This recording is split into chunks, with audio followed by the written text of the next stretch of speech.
ऐसे कि नायका लड़का कहां से के आज लंगड़ू के दबा दले बा जन्नी माई के आवाज गांव भर जाता आ तो फुहर लगा पर बोले हम तो नहीं करके दाबी ली ऐसे कि पढ़ा लिखल है हम एक पूर्वी सुनाए हम कहल हम पूर्वी हनुमान मठ के नु हम महेंद्र मिश्र वाला सुनाए कहे पहले सुन लई का कहता नहीं तारा से जीवन में तो नहीं कहाई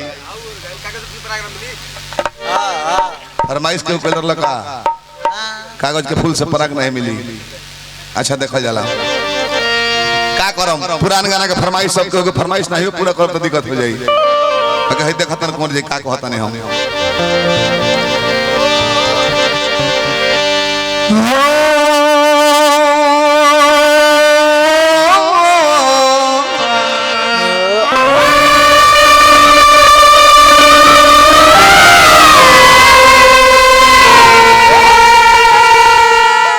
एक पॉइंट साउंड घटा दो कोरस के हेलो हेलो बड़े जो भैया बैठो टोटल कोरस के एक पॉइंट घटा दो नाल के टोन बेस बेंजू सब एक पॉइंट घटा दो मिठरस गीत गाओ बट बहुत करकराहट होता आवाज के कोमलता लोग तो नहीं सवरिया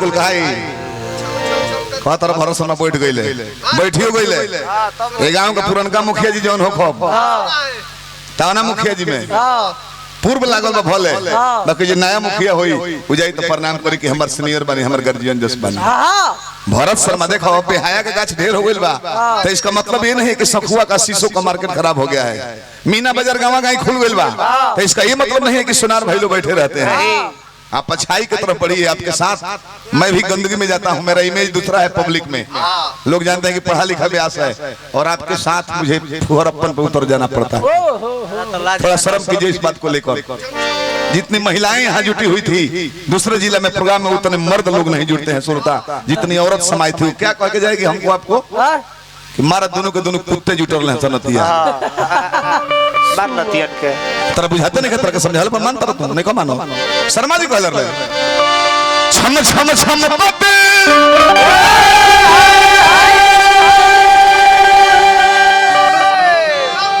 दम पते गोरी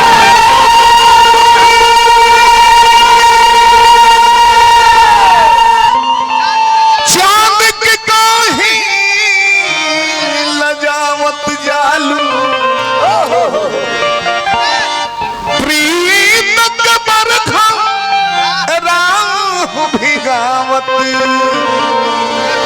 प्रेमी के तरसावत जा तारा बस को नहीं फट जाए काहे कहते हैं जानता नहीं बहुत पहले वो गीत गाता नहीं फरमाइश से वो भैया कोदल बड़े कि कागज के फूल से पराग नहीं कोयलर से कागा के राग नहीं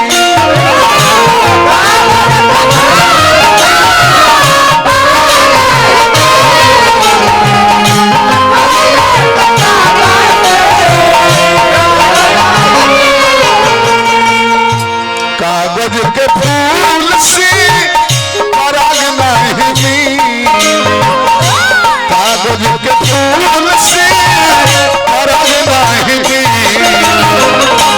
कोयलर से कागा के रंग नहीं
सबे हे महाराज भगवान सबके बनौल रहे श्रोता समाज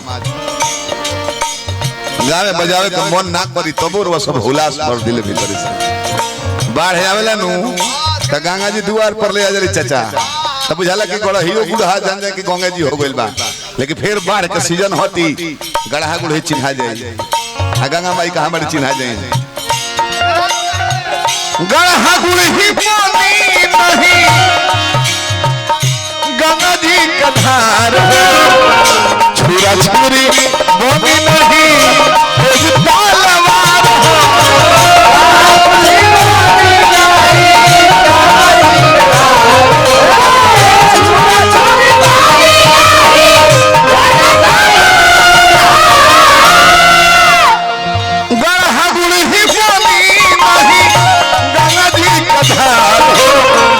छुरा छुरी बोनी नहीं तलवार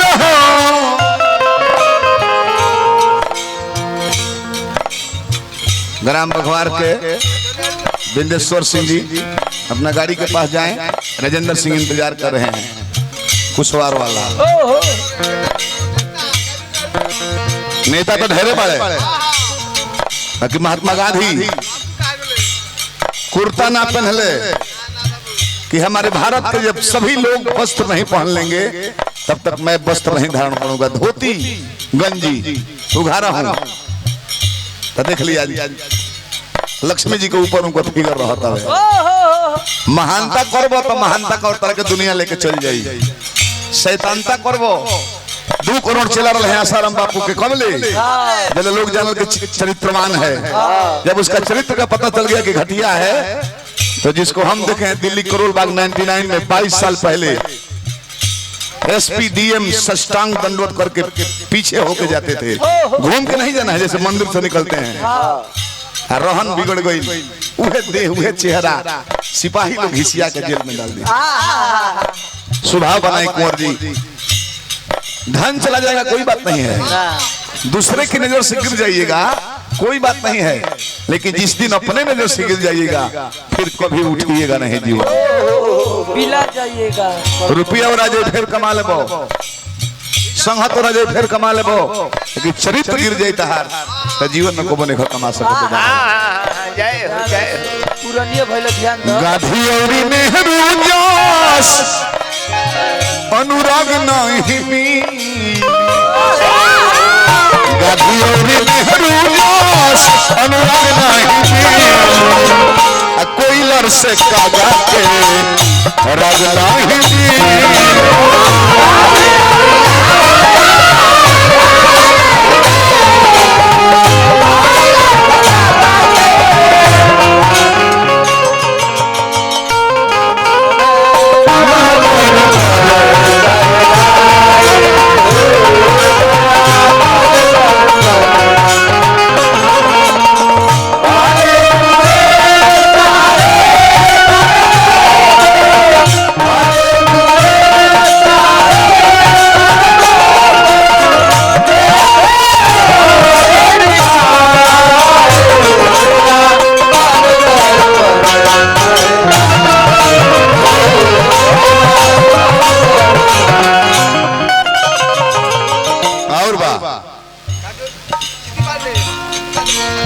आज बलिया जिले जाए चित्तू पांडे चौराहा बा अपने परिवार के लिए आप गोली मारिए किसी को धन के लिए तो आपका नाम नहीं होगा परहित सरस धर्म नहीं भाई गोस्वामी तुलसीदास जी लिखे हैं कि दूसरे के हित में किया गया काम से बड़ा धर्म नहीं होता है 10 रोटी खाइएगा सब्जी खाइएगा चावल खाइएगा पेट को आनंद मिलेगा लेकिन 2 रोटी एक भिखमंगा को खिलाइएगा तो आपकी आत्मा में आराम मिलेगा ध्यान दो दूसरा खातिर जे लड़ेला ओकर नाम हो जाला आज हमारा शहीद जी के शहादत दिवस मनाओ गए को अपना घरे लड़ाई कर रहनी पटीदार का मर्डर कर रहनी देश के लिए जो जान दे दिए उनका नाम चलता है महात्मा गांधी का नाम चलता है चित्तू पांडे मंगल पांडे बलिया जिला बागी बलिया कहा गई 24 घंटा पहले आजादी मिलने से पहले अंग्रेजों को भगा के आजाद हो गए थे बलिया के लोग बागी बलिया कहा गया 2 पंडित जी के नाम पर चित्तू पांडे मंगल पांडे राणा प्रताप सिंह घास के रोटी खा ले ताकि स्वाधीनता स्वीकार ना कर मुगल साम्राज्य के। आज महाराणा प्रताप सिंह लिखा था औरंगाबाद में बड़की मूर्ति लगल बिया। हम लोग धनी के बनी जा तनी भर रोड में छाजा निकल जाता जंगला के तो जैसे भिड़ा के तोड़ दिया था। मरने के बाद जिसका चर्चा होता है वही अमर है, और गायकी कर के बाद घर जाने के बाद जिसको लोग चर्चा करते हैं वही महान गायक है। ए बार तो कुछ हो कहब तुहर पदर कहब लोग हंस ली, लेकिन असली चर्चा काल हुई। बेवकूफ लोग कहला कि पांडव विजेता हो गए कौरव पर ना, बेवकूफ लोग कहला कि पांडव कौरव पर विजेता हो गए। जे होशियार हुई कहला कि है पांडव लोग जीतल हो, लेकिन राथवा कन्हैया हाकत रहले। ई सोचे वाली बात बा। तारे के नाच देबो कूद देबो तो तहर लौंडा में डांसर में ना भइनु। कहत रह कि गानम बादरम तथा नृत्यम तीनों मिलके संगीत होता है, नहीं होता है। अनूप जलोटा नाचते हैं, जगजीत सिंह, पंकज उदास, ये लोग गायक नहीं है। भरत शर्मा नहीं नाचते हैं तो गायक नहीं है ना, विष्णु झा नहीं नाचते हैं तो गायक नहीं है ना, पुलिस राय नहीं नाचते हैं तो गायक नहीं है। नाचे खातिर लेडीज भी है। कुछ नहीं, छेना के दुकान में चटनी न बेचला। छेना के दुकान में चटनी बेचने वाला मांगने वाला दोनों बेवकूफ होता है। सतुआ पर चटनी लगला तार गोनो ई नाच जमेला तो नाच के जमावेलो में तू प्लस पॉइंट दूध में पानी मिला के अपन जमावेलो कि हमर गाय 10 लीटर करते भले 5 लीटर पी ले भी 5 लीटर पानी मिला दल बड़ा। चिन्हवा दे तुरंत, चिन्हवाई लेना। अब के पब्लिक से हाथ हटवा दे कि तहार कोई को फाइन बेलो भेंता कोई को फाइन बेलो लाजे तहार मुंहवा काट हो जाई। हां लगबर होवे अभी बेहुदा प्रथम ध्यान दो जेकर शहादत दिवस मार लहो ओकर एको बेर नामो ने खदरत, नामो धरता तो गलती नाम धरता दूगो काका लोग करम ल जूता निकाल के कि मारब जाई नाम गलती बोलता रहे। ग्राम बरकत पलामू के निवासी राजदेव चौधरी जी 100 रुपया पुरस्कार दिले। 3258 गाड़ी जा रही है, गाड़ी के पास जाएं, कृपया जाने वाले नहीं जाने वाले नहीं जाएं। जाइए आज है नाम ऊंचा बा फेतल हमारा फेतल शहीद फेतल सिंह। फेतल सिंह मामल पांडे के अमर बा कहानिया, ऑर्केस्ट्रा वाली बनी लो ना ई झांसी वाली रमिया।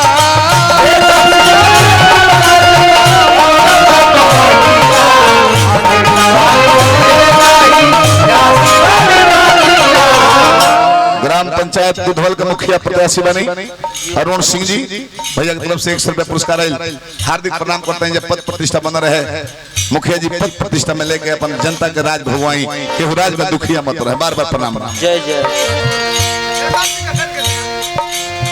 फेतल सिंह जी को मानते के अमर में कहानियां, ऑर्केस्ट्रा वाली बनी लोला झांसी वाली रनिया। काय कोनी हो बगीचा झारखंड में एक से एक बा, 20-20 किलोमीटर बगीचा बा, जंगल झाड़ी बा, फॉरेस्ट के सब रहते हुए मालिक छोट बगीचा एगो रहे जहां हमने गुलामी के जंजीर में जकड़ रहने जा मीटिंग लुकवा के कल छुपा के मीटिंग किए थे हम लोग, और अंग्रेजों ने डायरेक्ट आकर फायरिंग शुरू कर दिया। आज भी उसको देखने लोग जाते हैं। जलियांवाला बाग जैसन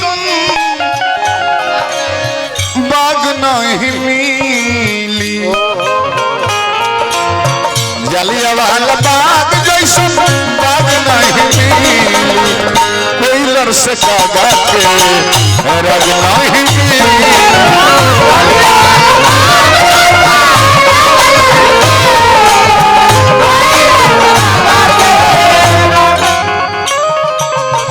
महाराज से हमारा विजेंद्र सिंह जी सैकड़ों रुपये लुटौनी भोला दानी पद प्रतिष्ठा बन रहे गाँव नगर बना रहे जाइन लो दादा। एक बाद खाली फोन कर देम लोग तो बहनों ना ले जा, बहनों ना मांगब जा, खाली फोन से डेट जना दे, अपना डीजल खर्चा से आब जा बन कर ततना विदाई दे हो। हतना लयदार गाँव जहाँ 10,000 परिवार पड़ गई तो पलामू में 10,000 हर मंच पर थोड़े पड़ेला। बार बार हार्दिक शुभकामना करते हैं।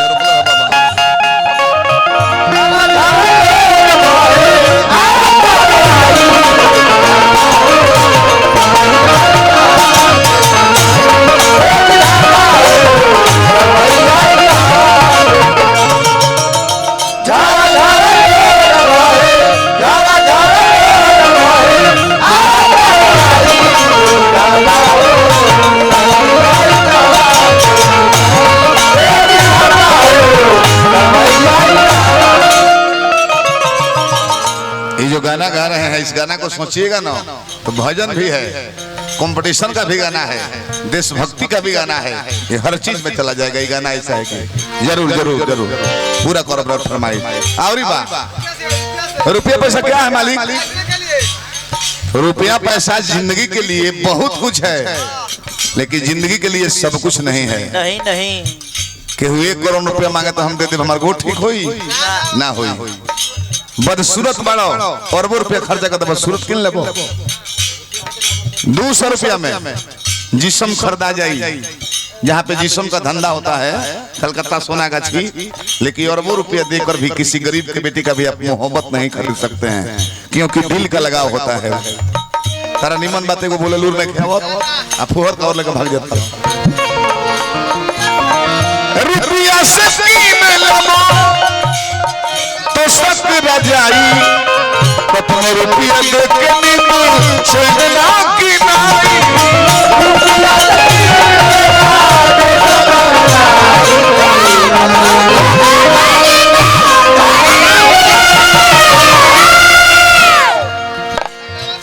निमना के दामन में दाग नहीं मिली, निमना के दामन में दाग नहीं मिली, कोई लड़ से कागा के राज नहीं मिली।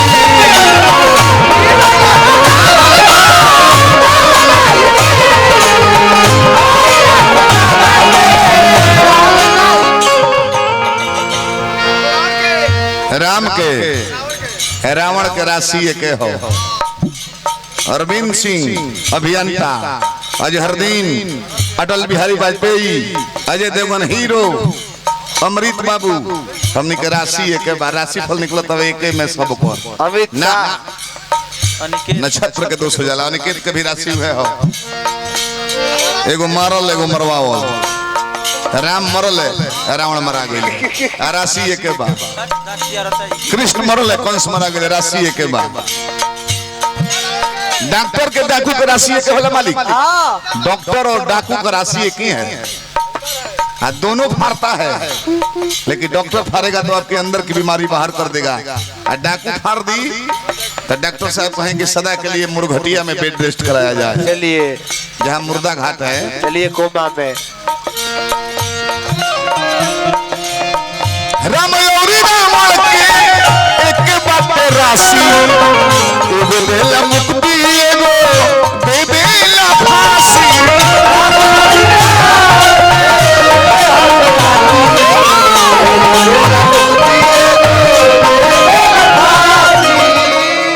आज हम रहुआ बानी जा कि पुरनिया मर जाता चाचा तो लोग कहता कि 2 गो लड़का दोनों और बड़ा समूह आगे ना दिए तोड़ले ना। आराम के देखी ना, दुनिया के मालिक भगवान होए। अपना बाबूजी के मुँहे आगे देवे के बार वनवास में रह, अपना बाबूजी के अंतिम संस्कार ना कोइले। एगो नीच जाति के चिड़ई गिद्धराज जटायु गोदी में लेकर उनका अंतिम संस्कार कइले। गोस्वामी लिखने की गिद्ध देह तजी धरे हरि रूपा 4 बांह के जटायु जी हो गए। अध्यात्म से रिलेटेड बात बोली कुंवर जी। लड़का नहीं खेलू, संगीत के जमाने होला, लड़कपन होला, बुढ़ापा होला। पहला राउंड में लड़कपन होता है, दूसरा राउंड में जवानी होता है, तीसरा से जवानी ढलने लगता है, चौथा राउंड बुढ़ापा का होता है। और आपको ये समझ ही नहीं है कि किस समय कौन सा गीत गाना चाहिए। उसके बाद कहानी खत्म हो जाता है। राम और रावण की एक बात राशि,